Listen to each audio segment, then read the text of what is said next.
All right, class. So today we're going to go through creating a grayscale. Now, we want to move from lightest to darkest, and each box we want to take it gradually darker as we move along. The first box I'm going to leave blank, so we know that's the brightest and the lightest of the boxes. So I'm going to start in my second box. Now, again, we talked about how to hold a pencil. I'm going to hold my pencil like this, and I'm going to keep it as far away from the tip as possible, and I'm going to hold it right at the eraser. And I like to start in the upper corner, and I'm going to use the side of the pencil, and I'm going to shade all the way through. And I want to just lightly scratch the paper. I want this to be just slightly darker than the color of the paper. All right. And I want to have as little pencil stroke as possible. So I'm making these itty bitty circles to get a nice even tone. Okay. I want to make sure I don't have anything on my paper because that'll mess it up. Keep the paper clean. So I'm going to go ahead and go really light. Now, this is not a race. You want to take your time. You want it to look nice and even, and you want to keep it nice and light. So I'm going to keep going through, and I'm just going to make this first box. Now, this is a skill that will move on with you through all different types of drawings.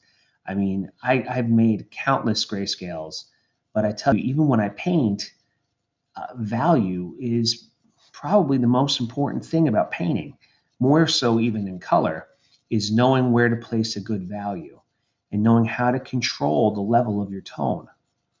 All right, so here I am. I'm almost done with this first box.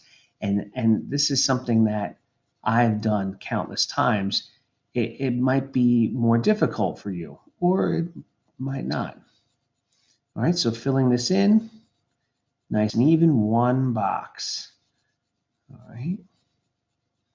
And I'm working my way all the way down, and I want to make sure that the whole box looks kind of the same.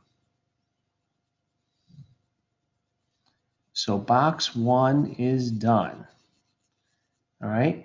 Now I'm going to move to box two. And I want to do that. I'm actually going to shade it the same exact way as I did the previous box,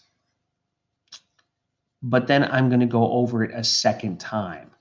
Now, it seems like that's extra work, and it is, but the quality will be much better than if you just try to press harder. All right, I want to layer my values. So filling it right into the edge. Box number three at the moment is going to look just like box number two.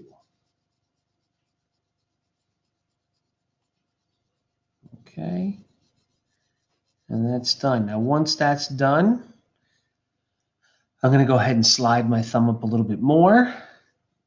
And I'm going to start in the corner again.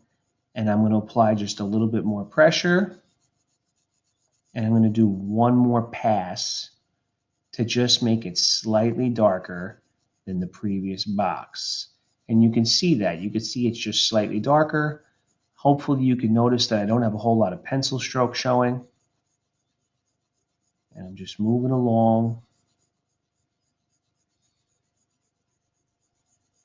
And this should be good for box number three. Box number one was the easiest. You didn't have to do a thing. Box two, the next step, there's box three.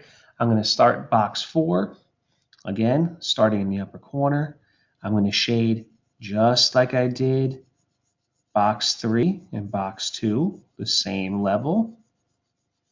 And once I get a nice even value right across the whole box, I will go back and I will intensify the value with another coat.